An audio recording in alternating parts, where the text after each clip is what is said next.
Oh, well, hello, Mr. Stone Cold. This must mean something. I think that means we're about ready to talk about wrestling. I think so, too. And to talk about wrestling,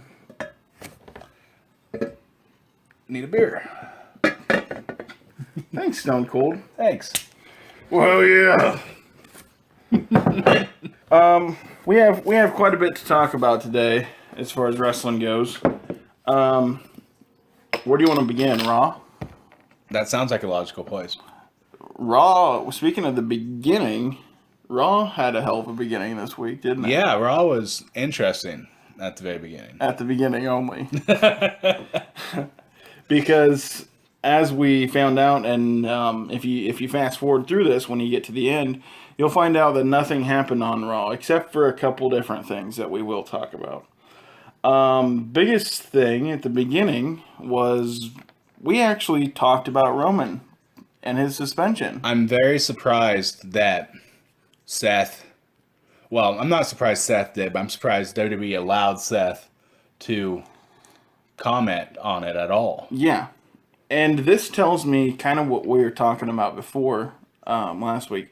This tells me, yeah, they are going to talk about it. They are saying, they are letting people know this is a terrible thing that he did. He really screwed up.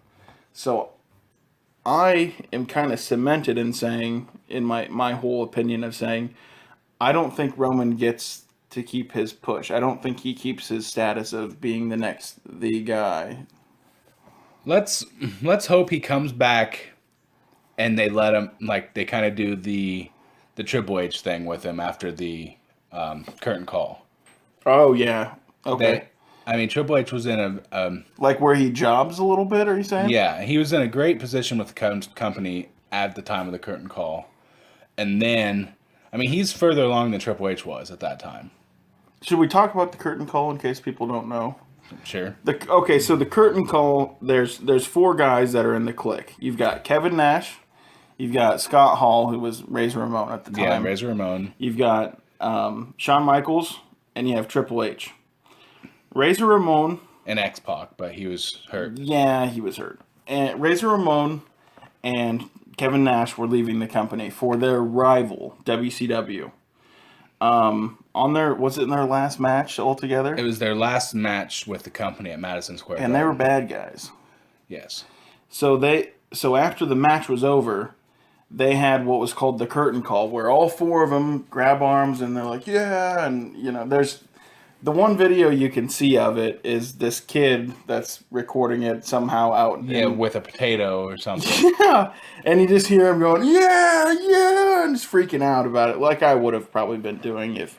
And this was before the time of the internet, before we knew these guys were friends, Yeah. So that's why they call it the curtain call. You see behind the stage, behind the scenes, kind of what's going on. And so Vince being Vince and absolutely hating the fact that his story and his characters were doing this when they shouldn't have been, breaking kayfabe.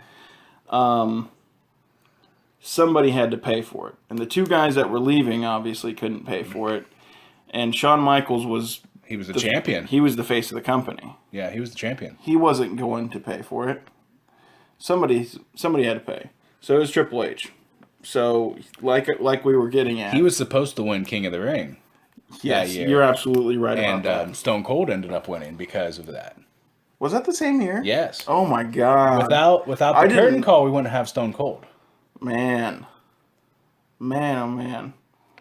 We would have just kept sitting here thumping our Bibles and talking about John 3:16 instead of Stone Cold.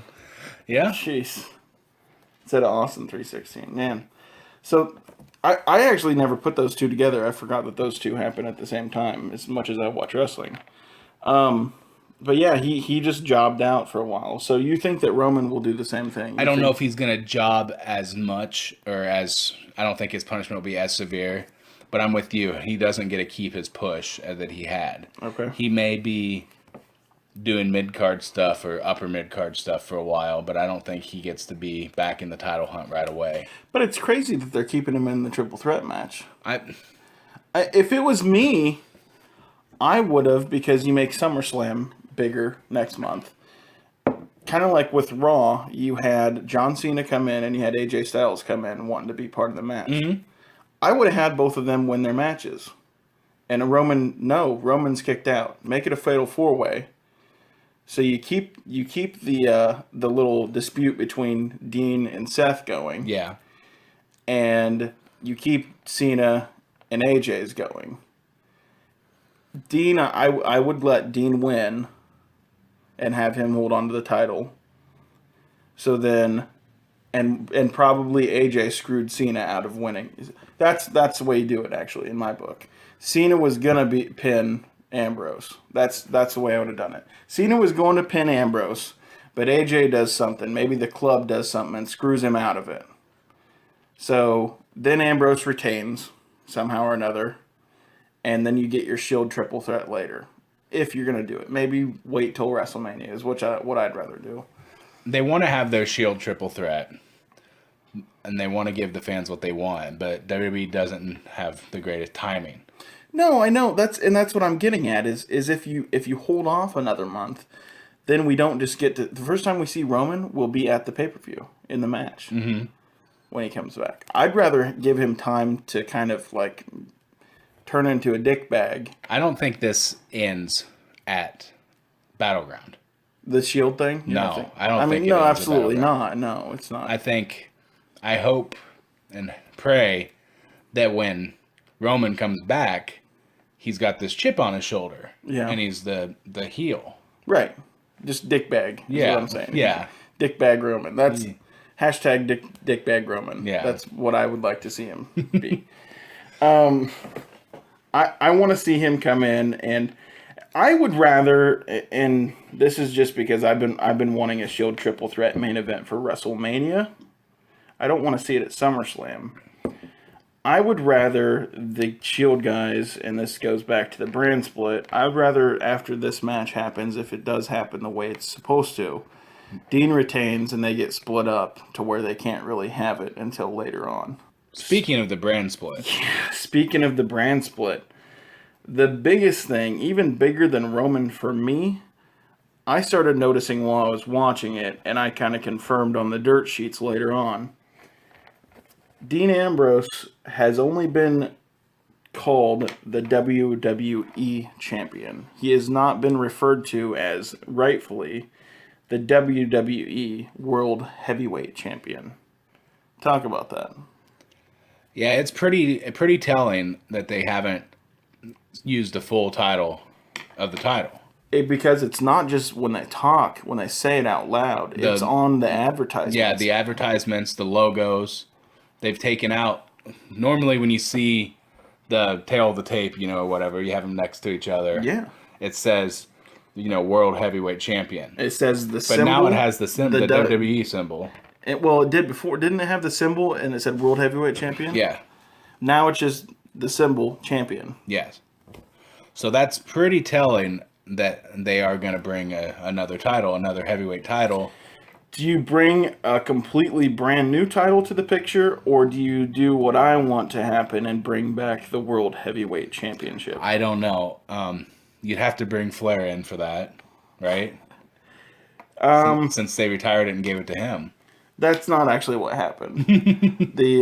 Because in that last match, they had the two belts. Yeah. So I wish, if you go back to the Raws, what we're referring to is when John Cena was holding both of the titles, Flair was there and introduced him. And John Cena hands him the heavyweight title belt. And then he's like, keep it, and walks off. That would have been fantastic if that was the end of that belt. Yeah. But unfortunately, I don't know if you knew, but it wasn't. Oh, I thought that was it. No, that would have been really, really cool. Come on, they're not going to do something that smart. Jeez, who do you think this is? Do we have a lot more to say about the title? I mean, we can only speculate right now. Yeah, and there's only speculation, but they have to get another belt. You're absolutely right. They have to. And go ahead. So like I said last week, the way they need to do the brand split is to say, this is our competitor, and we are out to do better than them. And the only way to do that is to have two championships. Right. Because whatever belt, you can't say, okay, you can go ahead and have the champion on your show and I'll take him next week or I'll take him next time. Because you're not going to do that if you're in a competition. Right. I'm not going to let you have the face of the company and share the time, you know. Yeah. We talked about it. We went into it barely last week, but I kind of want to get into it. So the champion, the reigning champion, we'll say Dean Ambrose right now. Do you think he retains at the pay-per-view coming up? That's the smart money, I think. I think so too. Do you bring him to SmackDown or keep him on Raw right now? And then I've got a follow-up question once you answer. Last week I said we keep him on Raw. Okay. You stay with that. Yeah, I still think he needs to be on Raw. And before I disagreed with you, but the more I've thought about it, I actually do agree with you on this now. Because how cool would it be to tune into SmackDown knowing that they've got some sort of tournament, whatever, however you want to pronounce it, tournament for a new title. Yeah. Isn't that awesome? That could be the first month of shows. Yeah. On SmackDown. Just qualifying for the pay-per-view or something. Yeah. Like where they're going to crown the new champion, the new World Heavyweight Champion, the new SmackDown champion, whatever you want to call it. But yeah, that would be great if they book it right. That'd be great TV for a month. Yeah, absolutely.